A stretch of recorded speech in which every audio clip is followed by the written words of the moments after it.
The x-intercepts of a graph of a function are what we're going to be calling solutions. So we had found x-intercepts in our last module. That's where we cross the x-axis. So wherever we cross the x-axis in a quadratic, so this is what we're going to be doing, solving quadratics, we also call those solutions to that equation. So the x-intercepts are what we're calling solutions in a quadratic equation. So in module 2, we learned how to find x-intercepts of the function by factoring it.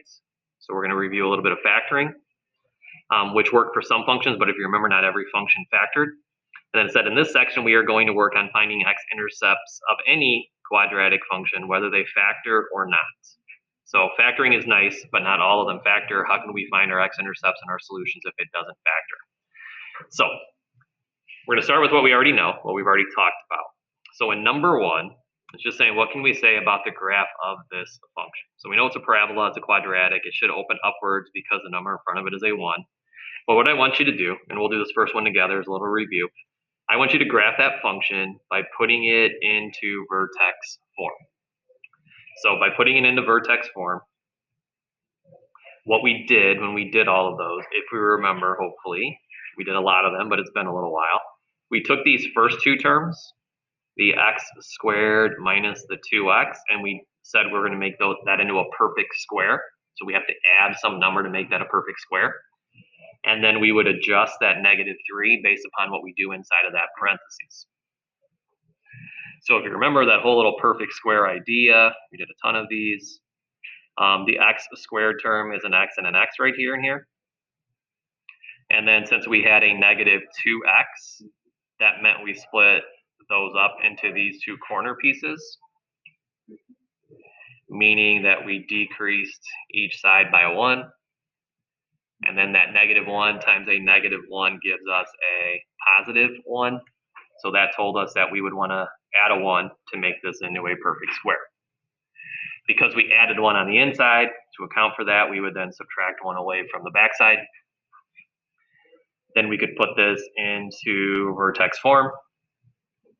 If we look at our perfect square diagram, I have an x minus a 1 on the top. I have an x minus a 1 on the side, so I had 2 of them. So that became an x minus 1 times an x minus a 1, so squared, and then minus a 4.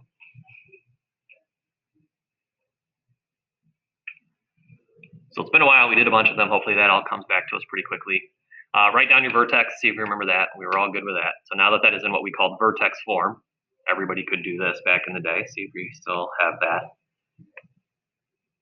in our memory. And then we are going to graph that off to the side here.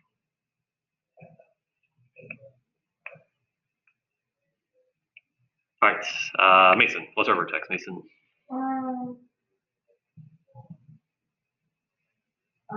Is it the -1 and -1? I might try to like out. Yeah, so we looked at this, it was always the opposite of that thing. So since it looks like a -1 in there, it's a +1. Mm-hmm. And since that's a -4, we always kept that sign. All right, so 1, -4, let's plot that. 1, 2, 3, 4. And then we want to go ahead and graph the rest of this for the sake of time, just because last period, I think this took a little while to get through it all. I'm going to go ahead and graph this, and then we'll look at our table to get our values. So that was an x minus a 1 squared minus a 4. So here's what the graph would look like. Here's the vertex we just plotted, 1, -4. And then if I go to my table, so let's fill in this table for the sake of graphing. If you remember when we would graph this, where am I at? Here. We'd set up our table. So let's go ahead and set up a table, and then I'll give you the values based upon the calculator. We always wanted that middle term. And in this case, it's 1, -4. And then we would say, all right, what's going on at 2 is the same thing that's going on at 0. So if we go to the table on the calculator, let's look at x equals 2 and 0. So notice at 2, we get a y value of a -3. At 0, you get a y value of a -3. So let's write those down and plot those points. So -3, -3.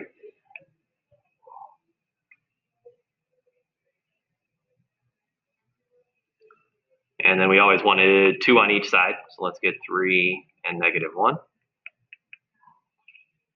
So if I go to my table, those should also be the same values. So on the calculator, at 3, I get a y value of 0. At -1, I get a y value of 0. So we go back to our graph. It's 3, 0, -1, 0. Plot those points. So 3, 0, -1, 0. We can now graph this parabola.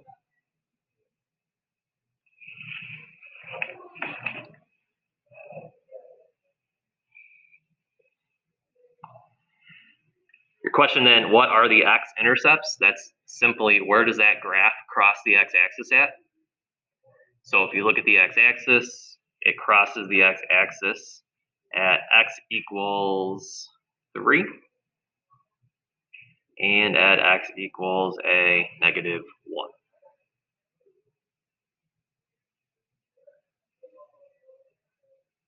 All right. So all a little bit of a review, okay? Stuff that we have done before. What I'm also now going to do, let me see something real quick here. Yeah. What I'm also going to have you now do is, let's come up here, just as a little review, factor this for me. See if you remember how to factor that.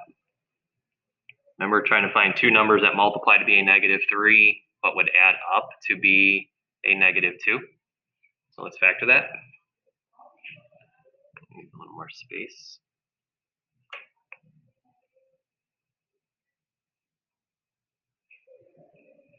So we know there's going to be an x and an x. So what numbers multiply to be -3?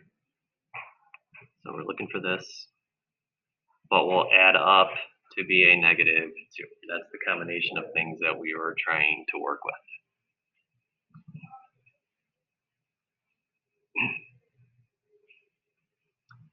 All right, and my computer's kind of messed up, so I really can't see everybody right now. That should be a -3 and a +1. If I multiply -3 and 1, it gives me a -3. If I add those, it's going to give me a -2. The reason I wanted you to do that also is, now let's look at our x-intercepts, because that's actually what we did earlier in module 2. Remember how I would ask you, let's look at this factor here, this x minus 3, and I would ask you, what makes this a 0? Remember how we would then say that our y coordinate's a 0? Well, isn't the x value of 3 going to make us a 0? So notice how that ended up being one of our x-intercepts. That's what it shows in our table. If I ask you what's going to make this one a 0, that should have been an x value of a -1. That just so happened to be one of our x-intercepts. It shows that up in the table as well. So that's what we did with factoring. We found our x-intercepts. All right, we can also just look at that graph. So factoring gives us our x-intercepts. It also gives us what we are calling our solutions. Okay. All right, so now the next one. Let's see what we remember. So now take a minute, since we just reviewed this. Take this equation, and in part A, put that into vertex form. See if we can now do that.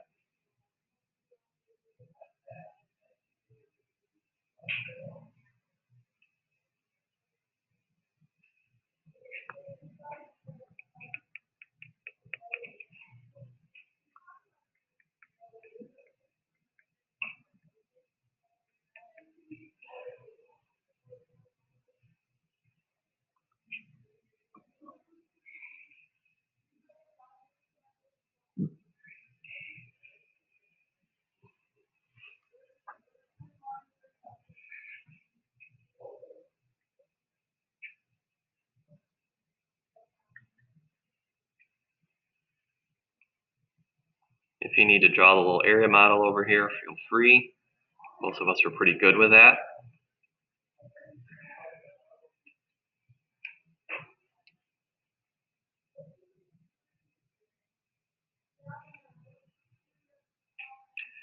All right, and hopefully we would see if I have it at -6x, that meant -3 goes here and a -3 goes here.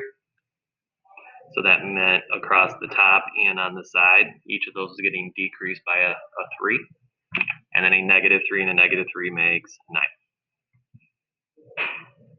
So that's what we would need to add to make that area model into a perfect square.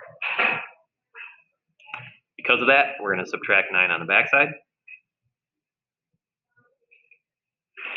And then we can now write this in vertex form. Notice how we have an x minus 3 across the top, x minus 3 on the side. So we have 2 of those, so x minus 3 quantity squared, and then 4 minus 9 should be a -5. If we then ask the vertex, we know the vertex is 3, -5. So go ahead and graph that.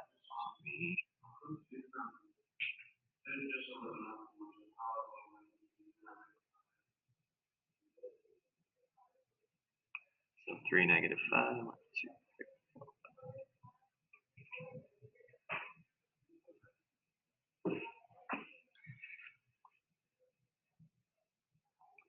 All right, then we want to graph it because we want to look for the x-intercepts here. So give me a minute. I'll plug this into the calculator to save us a little time. X minus 3 minus 5.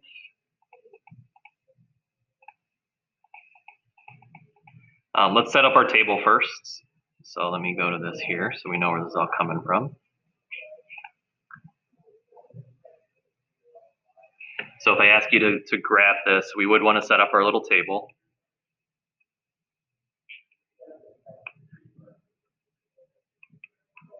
And that middle point is our vertex 3, -5. So what we want to know is what's going on at 4. That would be the same thing I'm going to get at a 2.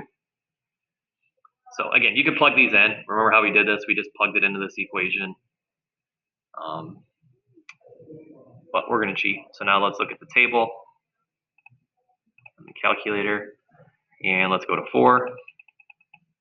So when x is a 4, notice how we get a -4, which then just so happens to be the same thing we're going to get at 2. So at both of those values, we get -4.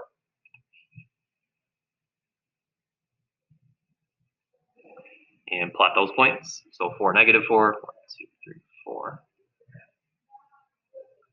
And then 2, -4. And then the last ones we need, whatever's going to go on at 5, should be the same thing that's going to happen at 1.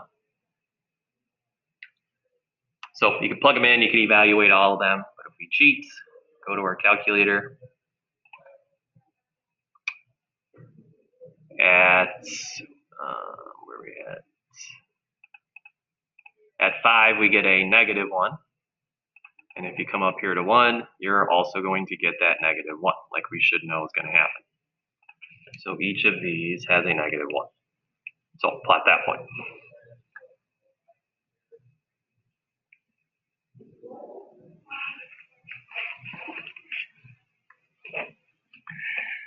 All right, so now graph your parabola. So let's plug this in or connect those dots.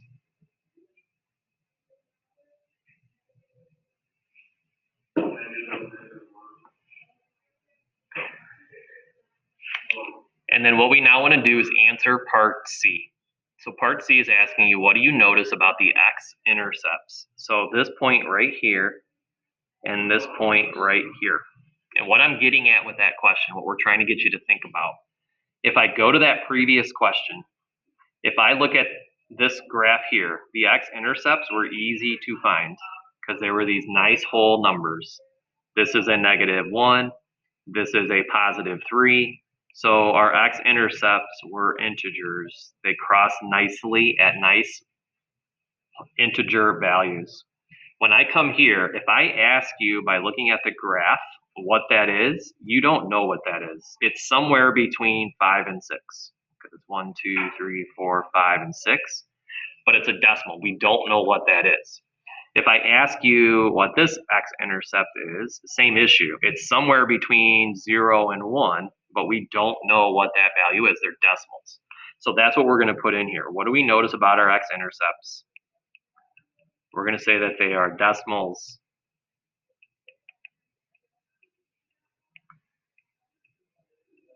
There's currently, what we're going to say now, there's no way to know for certain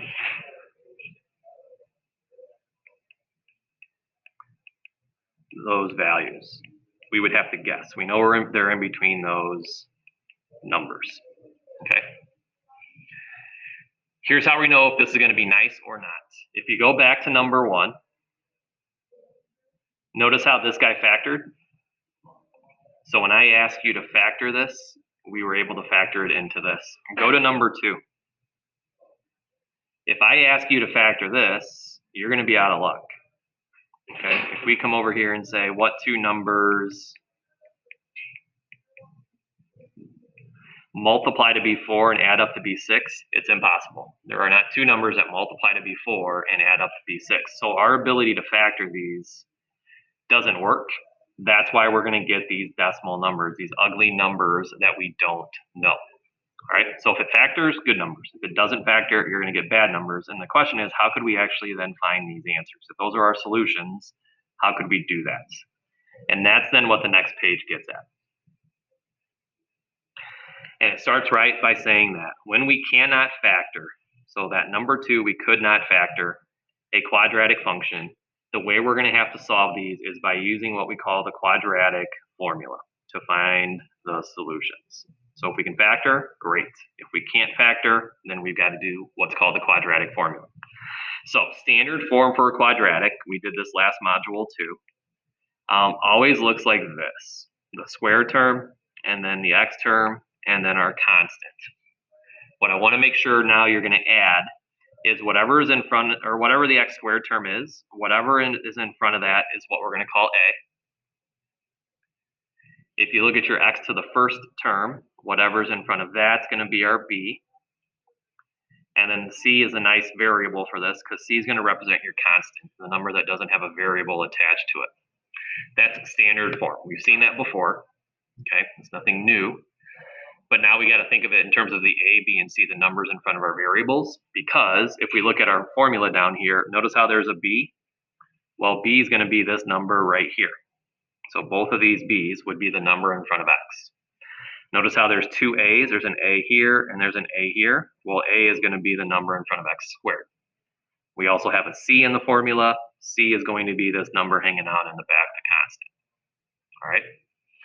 So what this question is now, this is the previous problem. This is the one that we graphed earlier. We couldn't find the zeros on the graph because it was an ugly decimal. So what we're going to do is use this quadratic formula, and we're going to get numbers between 0 and 1 and 5 and 6 if we do it correctly. So here's how we're now going to do this. So we're going to start by writing the quadratic formula. So over here, we're going to say that x is equal to, and then we're going to just write that general formula.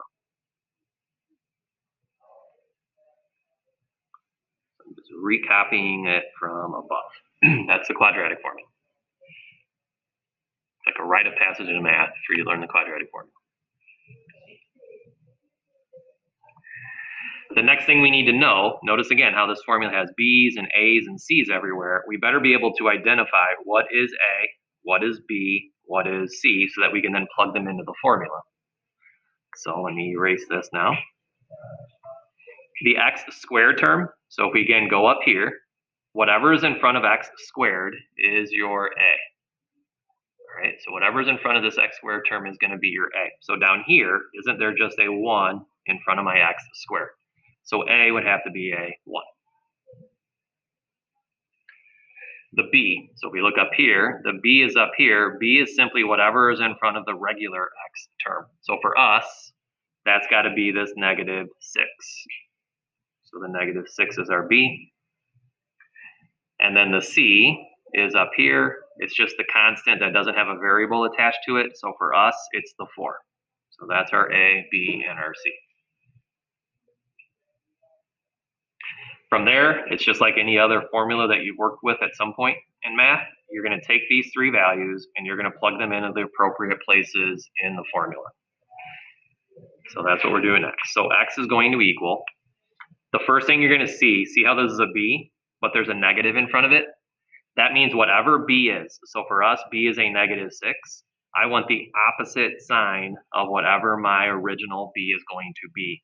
So in this case, that -6 gets switched over to a +6. Plus or minus, and then I do the square root. I'm going to plug a b in right here also. So I'm going to do a negative 6 squared. And then I'm going to do my minus 4. And then I need an a and a c. So the a we said was the 1. And this c we said was a 4.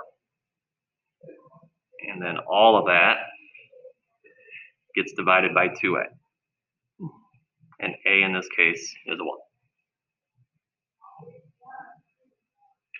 So 3 things so far. We need to know this formula, which you certainly will.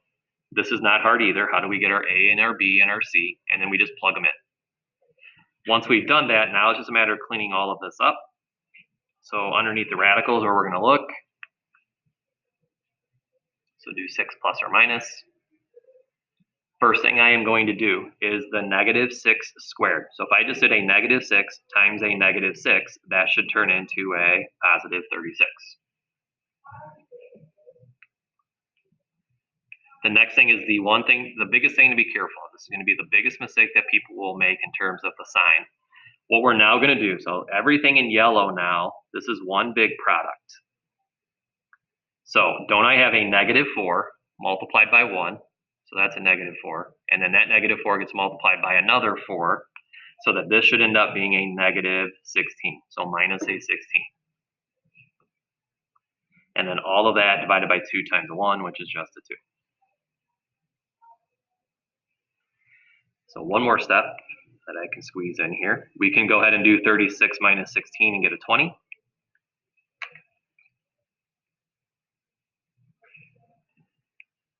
Then like you quizzed on yesterday, we can't leave a perfect square underneath a square root. So if you notice, 20 can be broken down nicely using a 4 and a 5. So we're going to rewrite that as root 4 times root 5. And then all that divided by 2.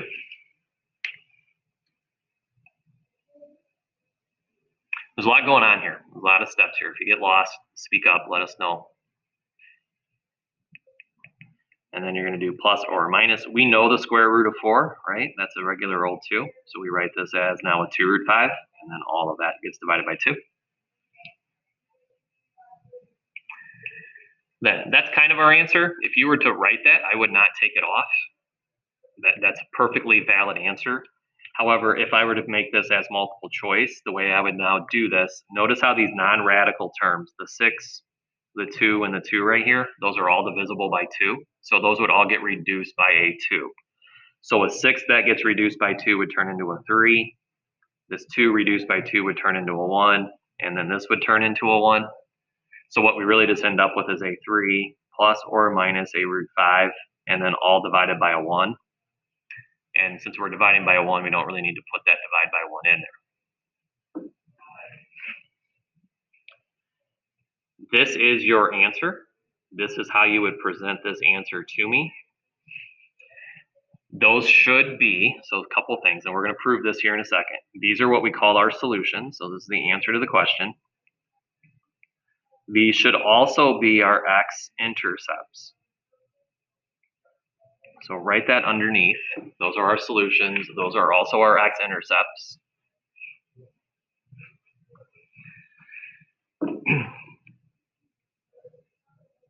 So now, make sure everybody in here has this written down.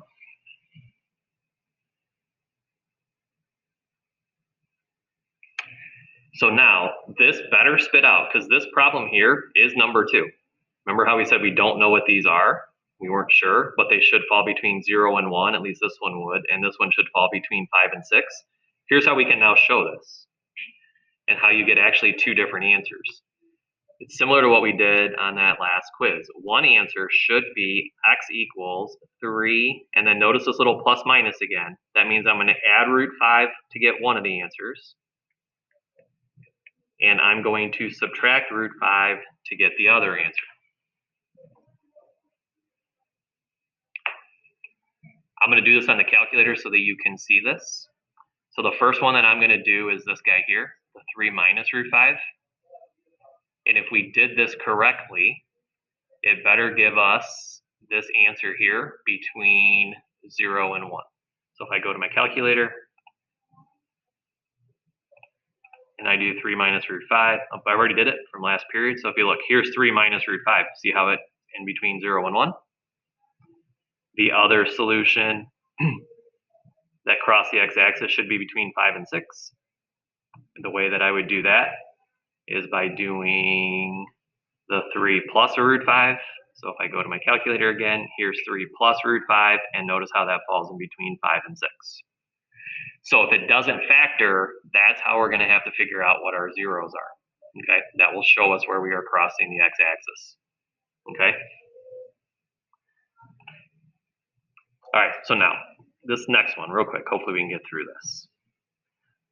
This question number 1. So you're going to do 2 different things.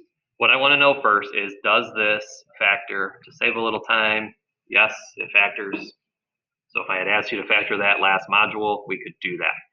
So then the question is, how does it factor?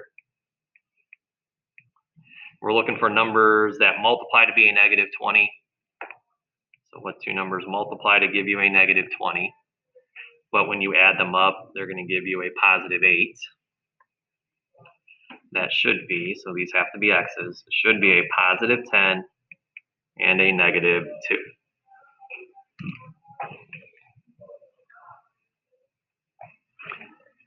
The x-intercepts, if you remember, the x-intercepts is when we then took this factored version, so notice how I'm going to erase the f of x, is when we set that equal to a 0.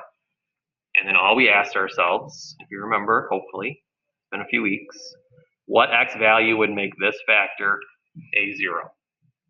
So think, what plus 10 would give us 0? Wouldn't that have to be a negative 10? We go to the other factor and we ask ourselves what factor would, or what x value makes that factor equal a 0? And that should be a positive 2. 2 minus 2 would make the right hand a 0. What we're getting at now, these are the same exact thing. So if the x-intercept is a negative 10, those are your x-intercepts. If the x-intercept is 2, that then is also what we are calling a solution.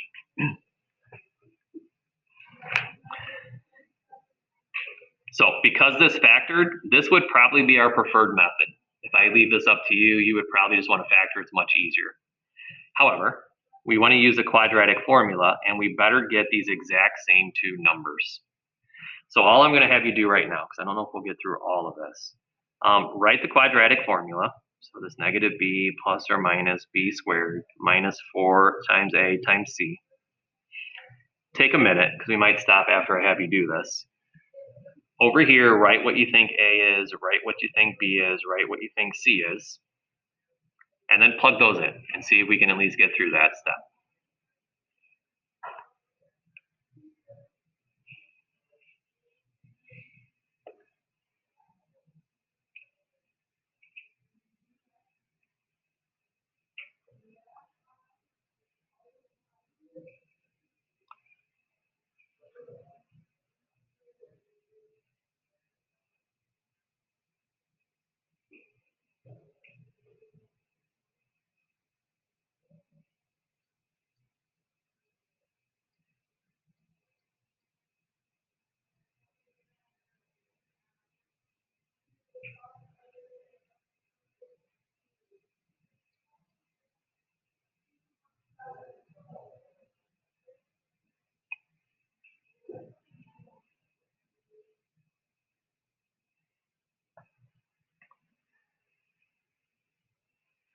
And then plug them in if you think you got them.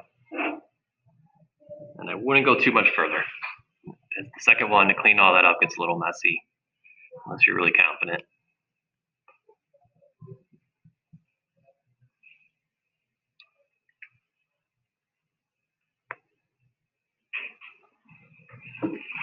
Okay, let's see if we've got this. So the a, the b, and the c, you're looking at this original equation over here.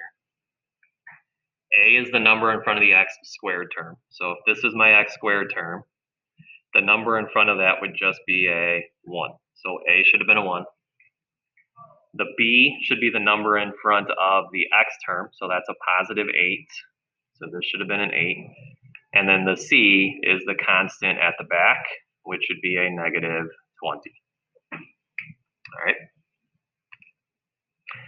From there then, we're gonna plug these in. So this is again saying whatever B was, so right now we just said B is an 8. If B is an 8, then if I want the opposite of that, then it's gonna go in as a negative 8. Plus minus, and then our B squared. B we just said is 8, so you would do 8 squared. And then minus our 4 is always gonna be there, and then multiplied by whatever we said A and C are. So we said A is a 1, we said C is a negative 20. All of that gets divided by 2 times a 1. Okay? All right, I'm gonna leave this because I wanna make sure we don't rush through this because I want you to see this better give us, don't write this down right now, this better give us the same 2 answers that we got over here. It better spit out a negative 10 and a 2 when we go through all of it. So tomorrow we'll go through those steps to make sure that we see that these should give us the same exact answers. There's just 2 different ways of doing them. Okay, but I don't think we're gonna get that done in 1 minute. So have this tomorrow. We'll pick up from here tomorrow. There's no homework. We didn't get through it all. Tomorrow we should definitely be able to finish this and we can give you something to work on for tomorrow. All right. So that's all we got. Have a good day. We will see everybody tomorrow. That's it.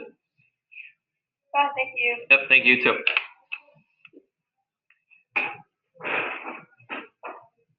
Stop this.